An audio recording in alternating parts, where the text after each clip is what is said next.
바울은 정말로 예수님을 사랑했고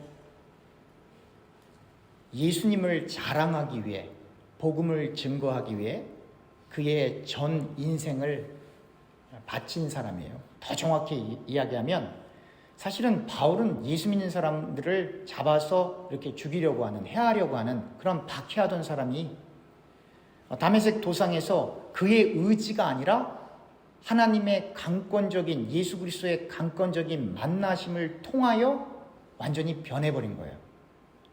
눈도 본인이 못 떴어요. 비닐 같은 게 있어서 아나니아라고 하는 선지자가 와서 그 비닐을 벗겨줘야 했다고요. 그러니까 바울은 시작부터 내가 선교사가 되겠습니다, 내가 목사가 되겠습니다, 내가 예수님의 제자로 인생을 살겠습니다라고 그렇게 인생을 산 사람이 아니라 오히려 예수 믿는 사람들을 박해하던 그 사람이 그의 의지와 상관없이 하나님의 무조건적인 사랑과 하나님의 저항할 수 없는 은혜로 말미암아 예수를 만나게 된 사건이 발생을 했고, 그 다음부터 그는 지금까지 예수님을 믿는 사람들을 박해했던 그 인생에서 완전히 방향을 바꾸어 이제는 본인이 예수를 증거하다 박해당하는 그 자리에 들어선 겁니다. 근데 이 바울을 향하여 바울을 공격하는 사람들이 있었는데, 그 사람들이 바울을 뭐라고 공격하냐면 너는 너무 육적이야, 이렇게 공격을 하는 거예요. 그것도 그러한 것이 우리가 지난주에 말씀을 나누었지만 고린도 후서 9장에서 바울이 내내 하는 얘기가 돈 얘기거든요. 연보 얘기. 약속했으니까 주세요. 이렇게 계속 연보 얘기만 하니까 바울을 박해하려고 하는 사람, 바울을 싫어하는 사람, 바울을 그렇게 모함하고 해하려고 했던 사람들이 바울을 향해서 너는 너무 육적이야 라고 비판을 하기 시작을 합니다.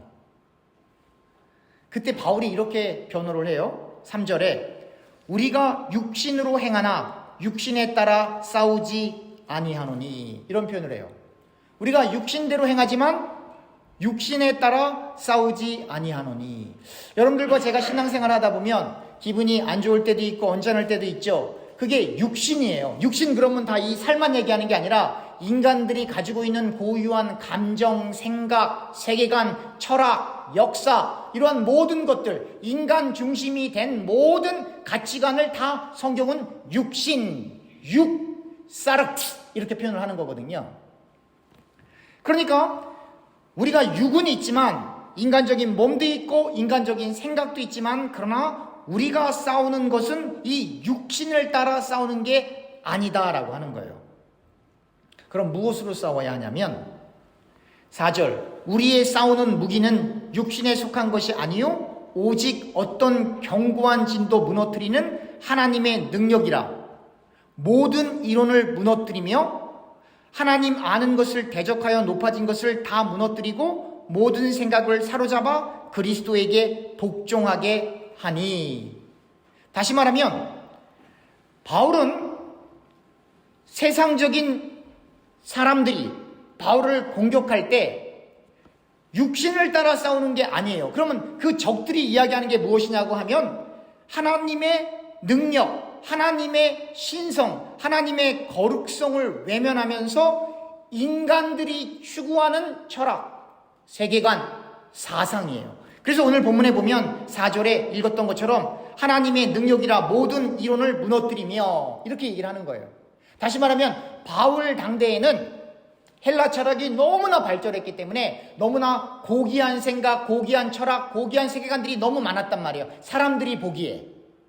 그런데 바울이 그 세상적인 철학과 세상적인 가치관에 빠져있는 사람들에게 가서 당신 예수 믿어야 천국 가, 예수님만이 그리스도고 인간이 예수를 믿는 게 아니라 하나님의 은혜로 사람이 예수를 믿게 되는 거야 라고 하는 그 메시지가 전해질 때 그 세상에 속해 있던 사람들이 그 복음을 받아들이는 거예요.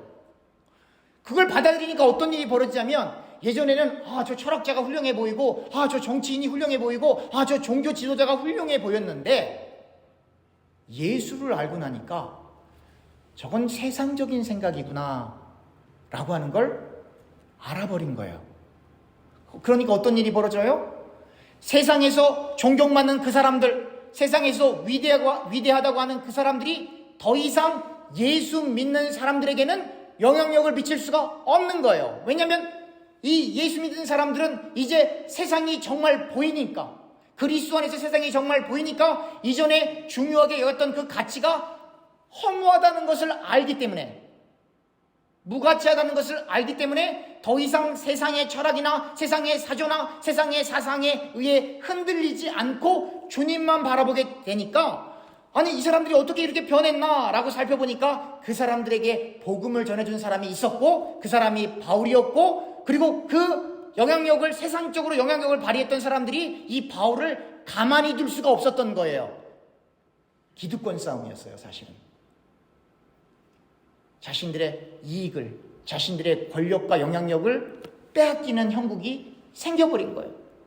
그래서 그토록 바울을 미워했고, 그토록 바울을 육신적인 사람이야 라고 비난했고, 어느 정도로 비난을 하냐면 10절입니다. 그들의 말이, 그의 편지들은 무게가 있고 힘이 있으나 그가 몸으로 대할 때는 약하고 그의 말도 시원하지 않다 하니, 여기서 그가 누구냐면 바울을 얘기하는 거예요.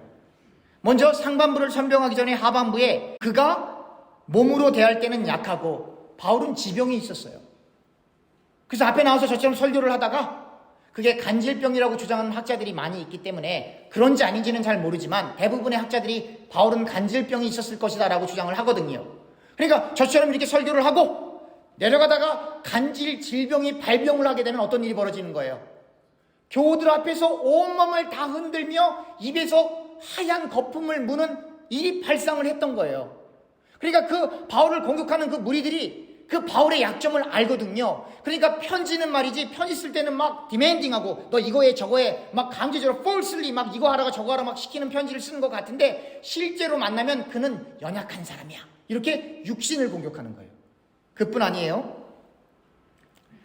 그 말도 시원하지 않다 하니, 그러니까 바울이 설교를 잘했다는 거예요, 못했다는 거예요? 못했다는 거예요.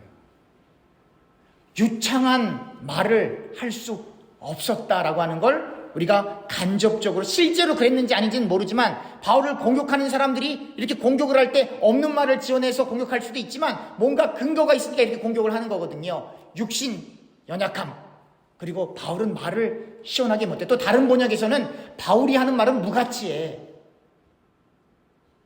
그렇게까지 이야기를 하게 되는 겁니다.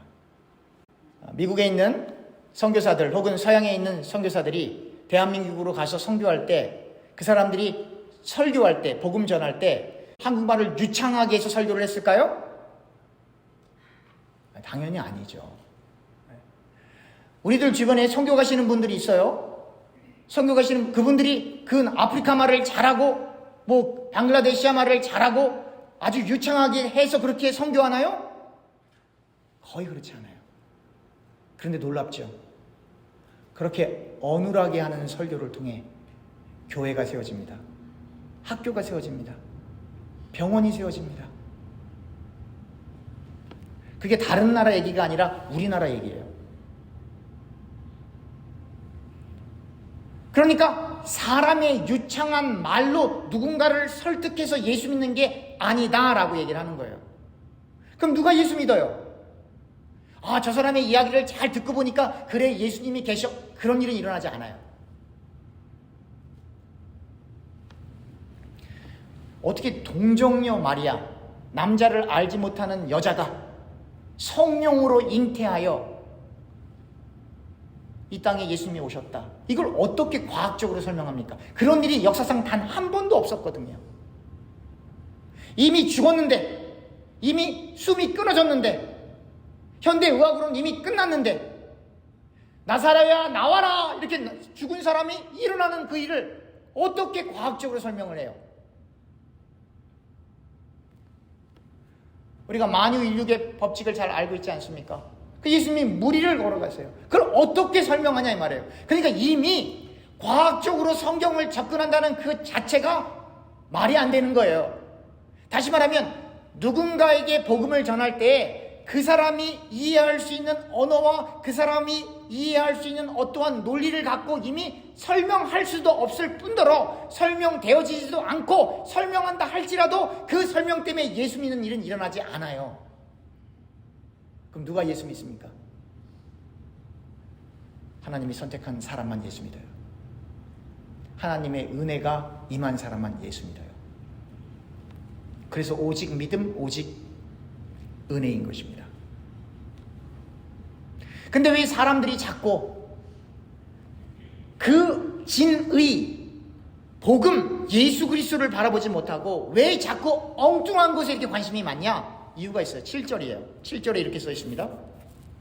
너희는 외모만 보는도다. 만일 사람이 자기가 그리스도에게 속한 줄을 믿을진대 자기가 그리스도에게 속한 것 같이 우리도 그러한 줄을 자기 속으로 다시 생각할 것이라. 여기 보면 너희는 무엇만 본다고요? 외모만 본다고. 이게 외모는 생긴 외모만 얘기하는 게 아니에요. 학력, 배경 이런 것까지 다 포함하는 걸 외모라고 하는 거예요. 외모만 바라보고 가다가는 예수를 못 만납니다. 그래서 예수님이 이 땅에 오셨을 때 그의 외모가 그렇게 영화 속에서 보는 것처럼 그렇게 잘생기지 못하셨어요. 사람들이 예수님의 얼굴을 딱 보면 어마 이렇게 할 정도로 추남이셨어요. 성경을 읽어보면 그렇게 외모를 따라가면 안 되는 거예요.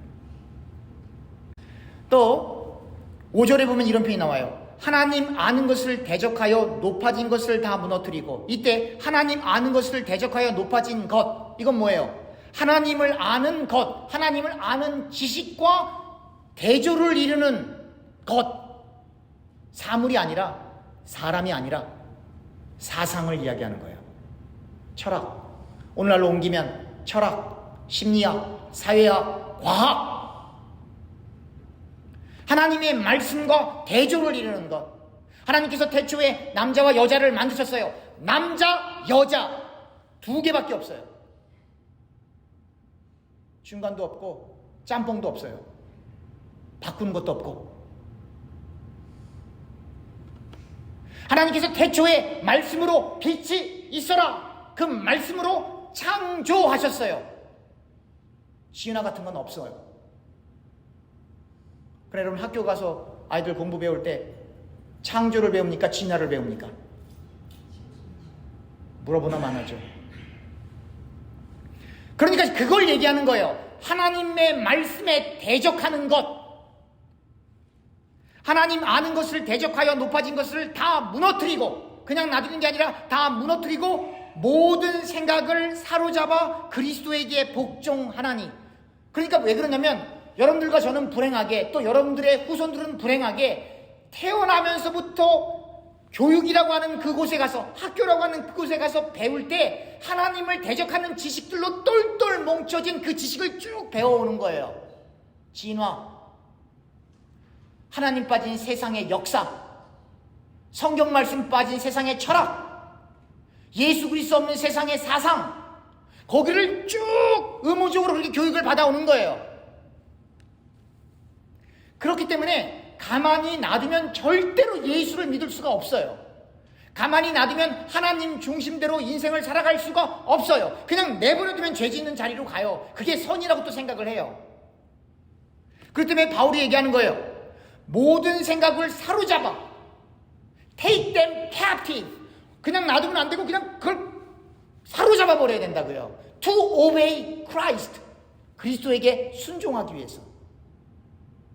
그러니까 우리가 예수님을 믿는다고 해도, 하나님이 우리를 선택해서 우리 안에 믿음이 있다고 해도 우리가 부단히 노력하지 않으면 이 신앙이, 주님께서 선택해 주셔서 성도의 견인으로 무사히 하나님 나라에 가겠지만, 그러나 이걸 우리가 부단히 붙들고 주님 제 마음이 요동하지 않도록 저를 붙들어 주세요라고 이렇게 기도하지 않으면 여기 가서 퐁당 저기 가서 퐁당 돌을 던지게 되는 거예요. 그래서 사람들이 본인 안에 있는 외모, 다른 사람에 있는 외모를 보고 시험에 들고 실족하고 시험 당하고 시험 시키는 거예요.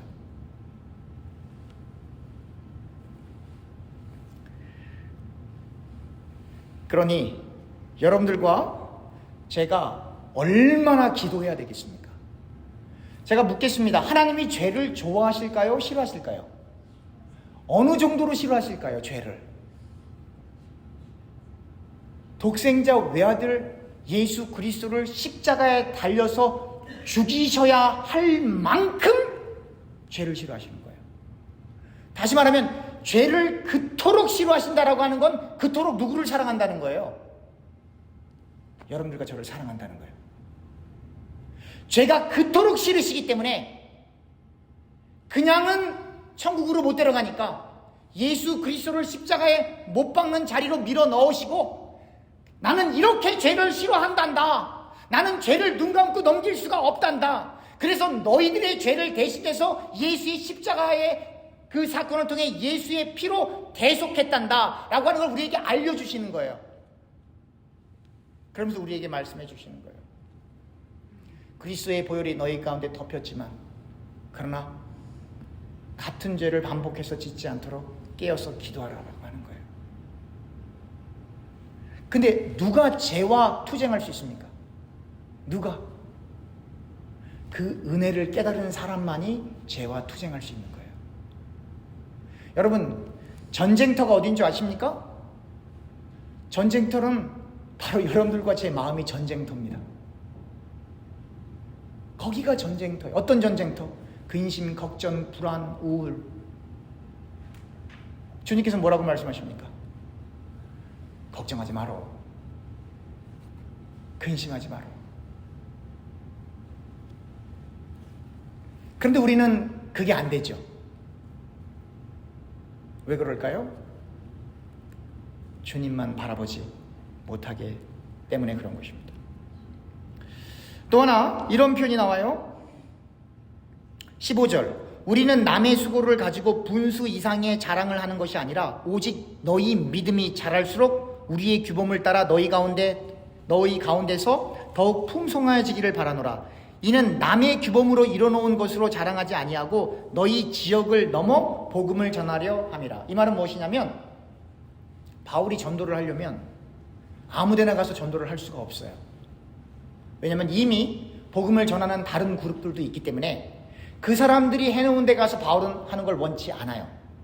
그럼 어떻게 하냐면, 바울이 먼저 만났던 그 사람들이 복음을 받아들이면 그 사람들의 믿음이 이제 충만해지고 믿음이 증가하게 되거든요. 그러면 소위 말해서 그 사람들의 믿음이 증가하게 되면 자연적으로 나타나는 것이 그 사람 주변에 있는 사람들에게 선한 영향력을 발휘할 수밖에 없어요. 그럼 바울이 누구한테 가냐면 바로 그 믿음이 충만해진 그 사람 옆에 있는 사람한테 가서 복음을 전할 수 있는 거예요. 그 얘기하는 거예요.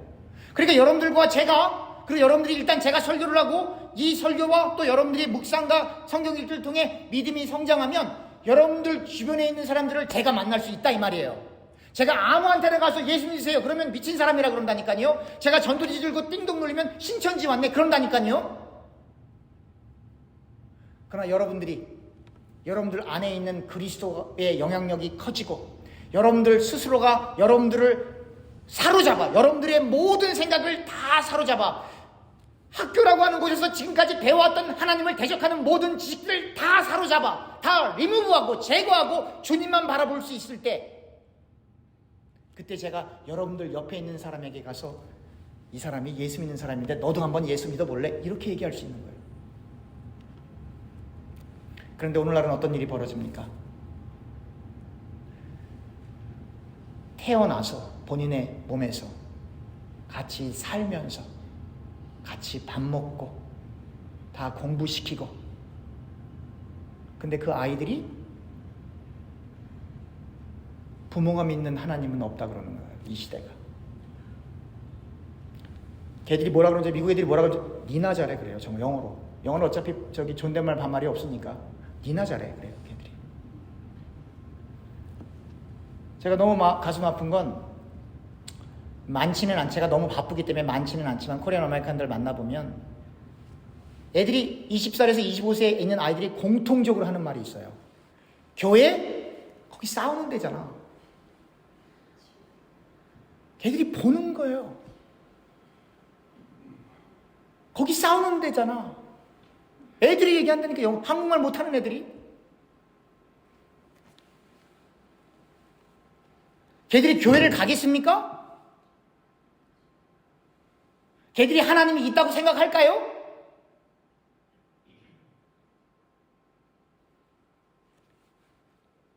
바울은 뭐라고 얘기하냐면, 너희가 복음을 받아들였으니까 너희 안에 믿음이 충만해지니까 너희를 통해서 그 선한 영향력이 드러나면 내가 너희를 통해서 너희 옆에 있는 그 영역 에어리아로 가서 그 사람들에게 복음을 전하겠다 이거예요. 그럼 그 옆에 있는 사람들이 예수는 잘 몰라도 내 옆에 있는 내 부모가, 내 옆에 있는 내 이웃이, 내 옆에 있는 내 친구가 정말 훌륭하니까 복음을 들어보겠다 이 얘기예요. 물론 사람이 그렇게 훌륭해진다고 해서 복음을 받아들이는 것도 아니에요. 그러나 최소한 여러분들과 제가 복음을 막는 자리에 있다라고 한다면 여러분, 우리 금식하고 회개해야 합니다. 그러니까 지금 계속 자랑 얘기하는 거예요. 근데 18절에 이렇게 써 있어요. 옳다 인정함을 받는 자는 자기를 칭찬하는 자가 아니요 오직 주께서 칭찬하시는 자니라. 그러니까 내가 훌륭합니다. 스스로가 자기를 칭찬하는 거예요. 내가 잘났습니다. 내가 멋있습니다. 내가 부유합니다. 내가 힘이 있습니다. 라고 자기를 칭찬하는 사람이 옳은 게 아니라 누가 칭찬하는 사람만이 옳다는 거 하는 거예요? 주님이, 하나님만이 칭찬하는 사람만이 옳다라고 하는 거예요. 그러면 요거를 알고 17절 다시 보세요. 17절에 뭐라고 써 있어요? 자랑하는 자는 주 안에서 자랑할지나. 이게 무슨 말이에요? 아, 내가 예수님을 믿었더니 이렇게 부유해졌습니다. 아, 내가 예수님을 믿었더니 병이 나섰습니다. 아, 내가 예수님을 믿었더니 우리 아들이 좋은 대학교 갔습니다. 아, 내가 예수님을 믿었더니 내가 승진했습니다. 그 얘기가 아니에요. 그걸 아니라고 하는 걸 제가 분명히 보여주기 위해서 우리가 예레미야 9장으로 가겠습니다. 사실 이게 바울이 설교하고 있는 내용이 대부분 우리 예레미야에 있는 내용이거든요. 예레미야 9장으로 갑니다. 예레미야 9장 23절부터 26절까지 제가 읽겠습니다. 제가 가지고 있는 성경으로 구약 성경 1066면 예레미야 9장 23절에서부터 26절입니다. 여호와께서 이와 같이 말씀하시되 지혜로운 자는 그의 지혜를 자랑하지 말라. 용사는 그의 용맹을 자랑하지 말라. 부자는 그의 부함을 자랑하지 말라. 자랑하는 자는 이것으로 자랑할지니 곧 명철하여 나를 아는 것과 나 여호와는 사랑과 정의와 공의를 땅에 행하는 자인 줄 깨닫는 것이라. 나는 이 일을 기뻐하노라. 여호와의 말씀이니라. 무엇만 자랑하라는 거예요? 하나님을 아는 지식. 그럼 하나님을 아는 지식이 구약에서 뭐예요? 복음. 그러니까 주 안에서 자랑하라는 얘기는 뭐예요? 자랑하라는 얘기예요? 말라는 얘기예요? 자랑하지 말라는 얘기예요. 그리스도 안에 있는 믿음, 이걸 다른 말로 뭐예요? 그리스도를 믿는다잖아요. 그러니까 주 안에서 자랑하라 하는 얘기는 뭐냐면 내가 예수님을 믿었더니 이렇게 잘 됐습니다라는 걸 얘기하는 게 아니고, 그래서 우리 교회는 절대로 간증 안 시킨다니까요. 제가 비성경적이기 때문에 그걸 자랑하는 게 아니고, 주 안에서 자랑하라라고 하는 건 주님을 자랑하라는 얘기예요. 복음을 전하라고 하는 얘기예요. 그게 주 안에서 자랑하라는 얘기예요. 그래서 오늘 예레미야에서 얘기하는 거예요. 지혜로운 자도 그의 지혜를 자랑하지 말고, 용사는 그의 용맹을 자랑하지 말고, 부자는 그의 부함을 자랑하지 말고, 오직 하나님만을 아는 지식만 자랑하라는 거예요. 하나님은 어떤 분이신데요? 하나님은 사랑과 정의와 공의를 땅에 행하시는 분이다라고 하는 거예요. 그리고 바로 이어서 25절 26절에 심판 얘기가 나오는 거예요. 여호와의 말씀이니라. 보라, 날이 이르면 할례 받은 자와 할례 받지 못한 자를 내가 다 벌하리니 곧 애굽과 유다와 에돔과 암몬 자손과 모압과 및 광야에 살면서 살적을 깎는 자들에게라. 물은 모든 민족은 할례를 받지 못하였고 이스라엘은 마음의 할례를 받지 못하였느니라 하셨느니라. 이게 무슨 얘기입니까? 이걸 오늘날로 그대로 옮기면 하나님께서 마지막 때에 교회 안에 있는 사람이나 교회 바깥에 있는 사람이나 똑같이 다 벌하시겠다는 거예요. 그럼 교회 바깥에 있는 사람은 예수를 안 믿으니까 그럼 교회 안에 있는 사람들을 왜 하나님께서 벌하시죠? 마음의 세례를 받지 않았어. 그 말은 뭐예요? 예수 믿는 모양은 있는데 예수를 진짜 안 믿어. 육신의 할례는 있는데 실제로 마음의 할례를 받지 못했어. 여러분, 이스라엘 백성은 신정국가 체제에 있었어요. 그 말은 뭔지 아세요? 헌금을 하는 게 아니라 성전세를 냈다고요. 강제로. 개념이 달라요. 원하던 원치 않던 번제, 화목제, 속건제 그런 것도 했다고요. 여러분들과 제가 하는 헌금은 그 사람들이 했던 그것과 비교하면 아무것도 아니에요. 퍼센테이지로 따져도. 강제로 10의 3에서 5조까지 내야 됐다고요. 그 당시에는. 근데 하나님께서 뭐라고 말씀하시냐면 니들은 마음의 할례를 받지 않았기 때문에 심판받을 거야 그랬다고요. 이 무서운 예레미야의 말씀을 통해 우리가 생각해 보아야 할 것은, 그러니까 결국은 뭐예요? 다시 외모라고 하는 제목으로 다시 돌아올 수밖에 없는 거예요. 여러분들과 제가 정말로 예수님을 사모하고 계십니까? 예수님만을 자랑하길 원하십니까? 아니면 예수님은 여러분들과 저의 성공과 부와 안녕을 지켜주는 우리의 도깨비 방망이로 믿고 계십니까? 이렇게 성경은 우리가 생각하고 우리가 기본적으로 생각하는 것보다 더 깊이 있는 것을 우리에게 말해주고 있습니다. 만약에 이 땅이 전부라면 우리가 이렇게 신앙생활 할 필요 없어요. 바울은 이 세상에 존재하는 모든 것들을 외모로 보는 것을 멈춰버린 거예요. 바울이요, 당대의 석학이었어요. 가말리엘 문화에서 정말 공부 잘했던 학생이었고요. 최소한 로마말 잘하죠. 헬라어 잘하죠. 최소한 우리가 성경을 통해 알 수 있는 것만 해도 3개 국어를 완전히 잘했던 사람이라고요. 세상적으로도 정치적으로도 군사적으로도 재정적으로도 뭐 하나 뒤지는 사람이 아니에요. 그러니까 이 세상의 논리와 세상의 철학을 갖고 달려드는 그 사람에게 바울이 충분히 그 사람들의 논리를 다 깰 수 있는 지식을 갖고 있었던 사람이에요. 근데 그거 안 합니다. 왜 안 하죠? 허무하고 의미 없으니까. 그래서 하나님의 능력을 얘기하는 거예요. 하나님의 능력이 어떤 능력입니까? 따라합시다. 봐주는 능력. 크게 하세요. 봐주는 능력. 져주는 능력. 용서하는 능력. 사랑하는 능력. 그 능력 얘기하는 거예요. 그렇게 하고는 아무 말 못하고 감옥에 끌려가는 거예요. 여러분 잘 생각해 보세요. 예수님이 하나님의 말씀만 전했어요. 그리고 하나님의 말씀대로 사셨어요. 그리고 하나님의 말씀대로 어디 가셨어요? 십자가 지셨다니까요. 바울도 자기 마음대로 살면 충분히 이 땅에서 잘 살 수 있는 사람인데 예수님을 만나고 나서 봉변당한 거예요. 세상적으로 볼 때는 봉변당했다고요. 그리고 공격하는 사람이 그렇게 많다 이 말이에요. 오늘날은 어떻겠습니까? 여러분들과 저는 봉변당할 준비가 되어 있어야 해요. 할렐루야? 여러분들과 저는 봉변당할 준비가 되어 있어야 해요. 왜냐하면 우리는 육신을 따라 싸울 것이 아니라 하나님의 능력으로 싸울 것이기 때문에. 하나님의 커다란 은혜와 은총이 있길 주님의 이름으로 축원합니다. 기도하겠습니다.